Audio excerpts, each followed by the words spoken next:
राष्ट्रीय पिछड़ा वर्ग मोर्चा के द्वारा 26 नवंबर 2022 को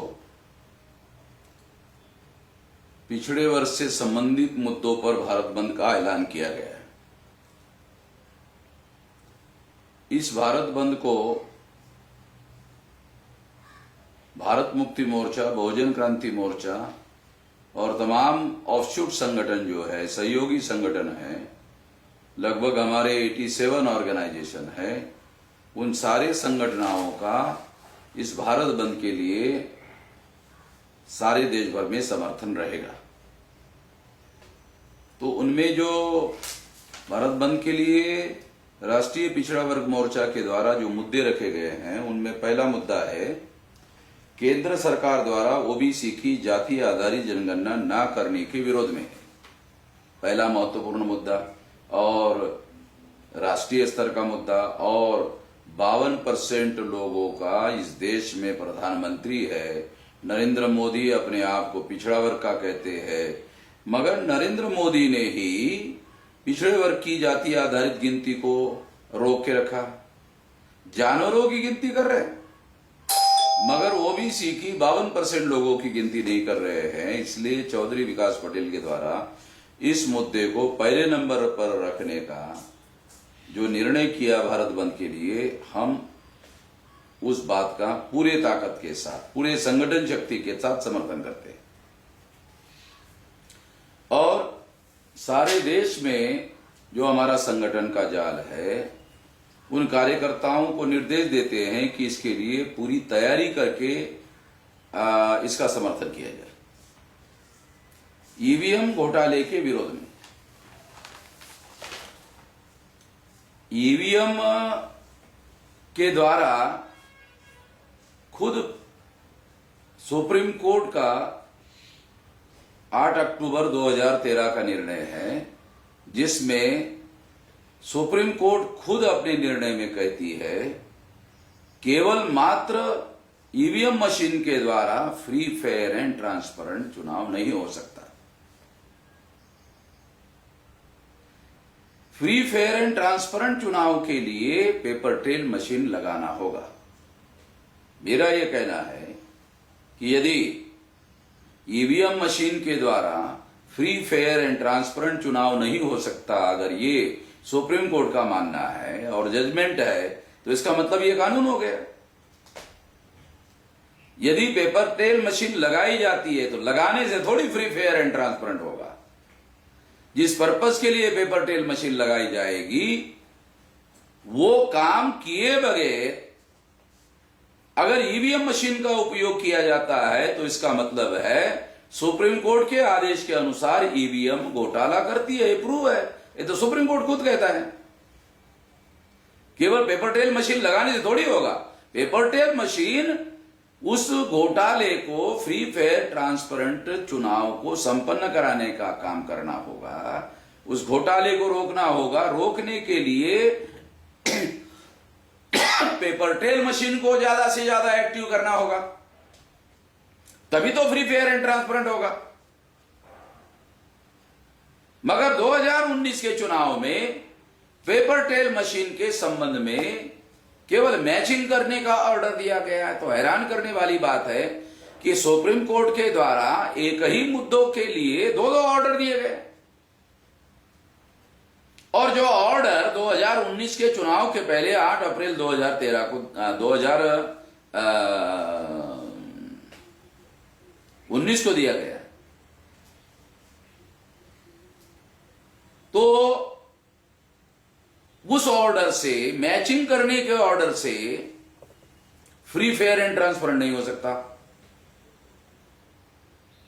रिकाउंटिंग करने का जो ऑर्डर सुप्रीम कोर्ट ने पहले दिया हुआ है 8 अक्टूबर 2013 का, उस ऑर्डर के आधार पर, और मैंने सुप्रीम कोर्ट में गया था और 24 अप्रैल 2017 को सुप्रीम कोर्ट ने 100% ईवीएम मशीन को पेपर ट्रेल मशीन लगाने का आदेश दिया था और उस पर अमल करने का आदेश दिया था। उस अमल को रोकने के लिए, मैचिंग करने का, मैच करने के लिए ऑर्डर दिया गया।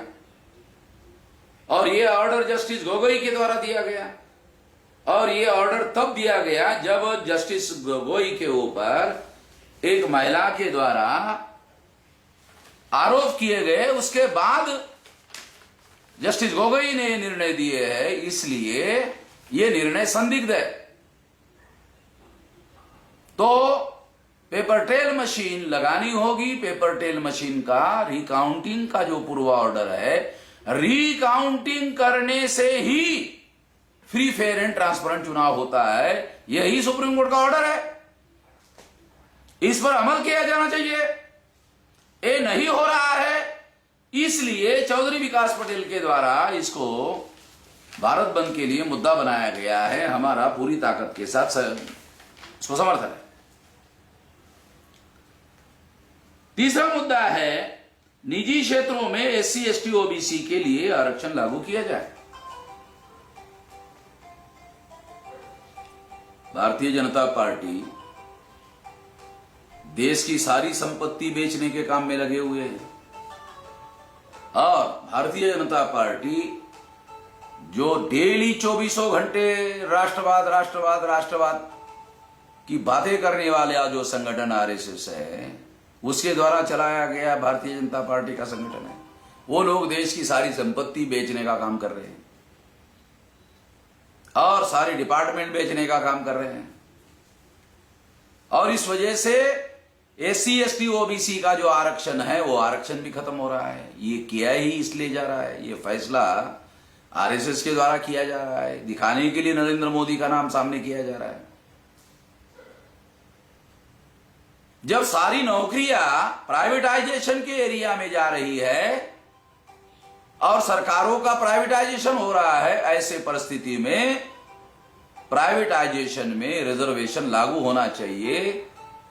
और लागू अगर नहीं होता है तो उसके लिए भारत बंद करने का ऐलान किया गया है। उसके लिए हमारा समर्थन।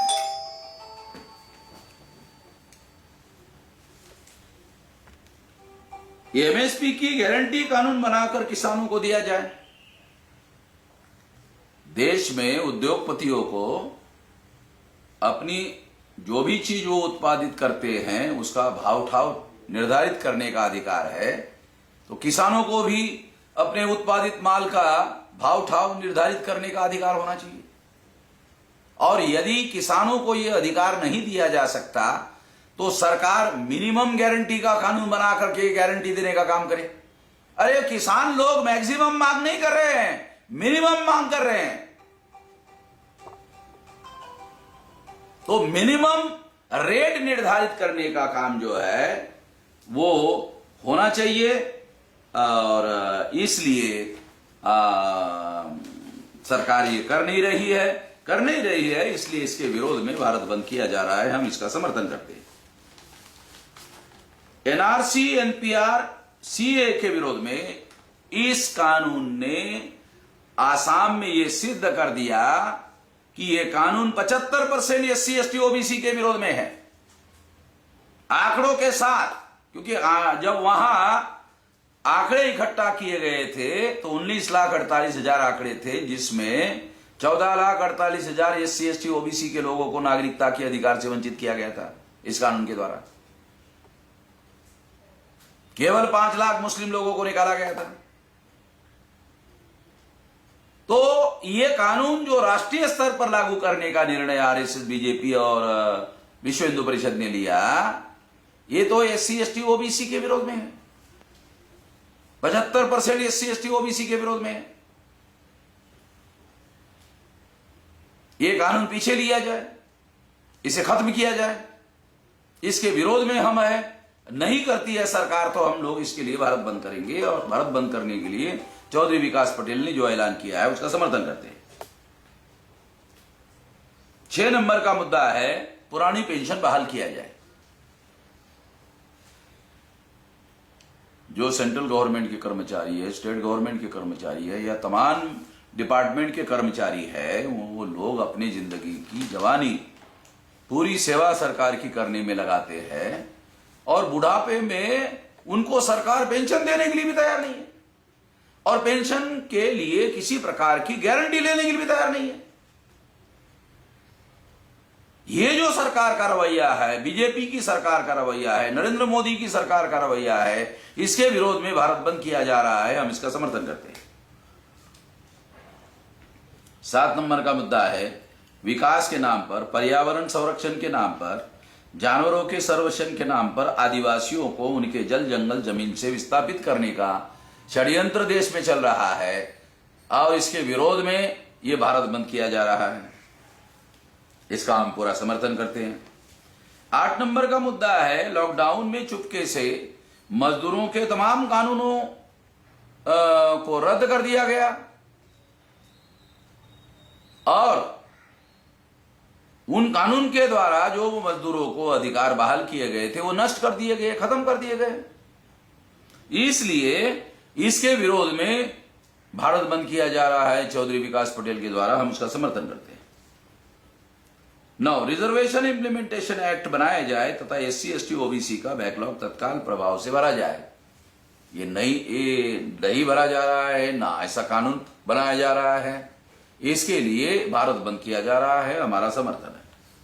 10 नंबर का मुद्दा है SC ST OBC छात्रों की रोकी गई स्कॉलरशिप तत्काल प्रभाव से दी जाए और फीस वृद्धि के अनुपात में जो महंगाई के दृष्टि से इस स्कॉलरशिप को बढ़ाया जाए, मगर सरकार ये कर नहीं रही है। इसके विरोध में ये भारत बंद किया जा रहा है। ये तमाम मुद्दों के लिए हम लोग भारत बंद करने के लिए समर्थन दे रहे हैं। तो इस मौके पर मैं सारे देश के भारत मुक्ति मोर्चा के और उसके ऑफशूट संगठन, बहुजन क्रांति मोर्चा के उसके ऑफशूट संगठन और तमाम जो संगठन हैं और समाज के लोग हैं, SC ST OBC माइनॉरिटी के लोग हैं, उन सभी लोगों को हम लोग इसका समर्थन करने के लिए अपील करते हैं और आशा करते हैं कि इस भारत बंद में पूरे शक्ति के साथ, पूरे ताकत के साथ हम लोग उसके समर्थन में खड़े होंगे और संगठन के लोगों को ये आदेश दिया जाता है कि उसको केवल औपचारिक समर्थन ना दिया जाए, पूरे शक्ति के साथ संगठित प्रयास करके ये काम किया जाए, कोशिश करके किया जाए। आज की 16 अगस्त का दिन है। 16 अगस्त से 16 सितंबर, 16 सितंबर से 16 अक्टूबर, 16 अक्टूबर से 16 नवंबर, ये 90 दिन हो गए और 26 नवंबर को ज्योतिराव फुले की पुण्यतिथि है। इस पुण्यतिथि के दिन भारत बंद होगा। इस पुण्यतिथि के दिन भारत बंद होगा और भारत बंद के लिए सारे देश भर में ज्योतिराव फुले के पुण्यतिथि के दिन को खास तौर पर इस महान काम को करने के लिए हम लोगों ने निर्धारित किया और सभी देशवासियों को इसका साथ सहयोग करने के लिए अपील करते हैं और आज लोग इसका समर्थन करेंगे। इस आशा और विश्वास के साथ मैं अपनी बात यहीं पर समाप्त करता हूं। धन्यवाद।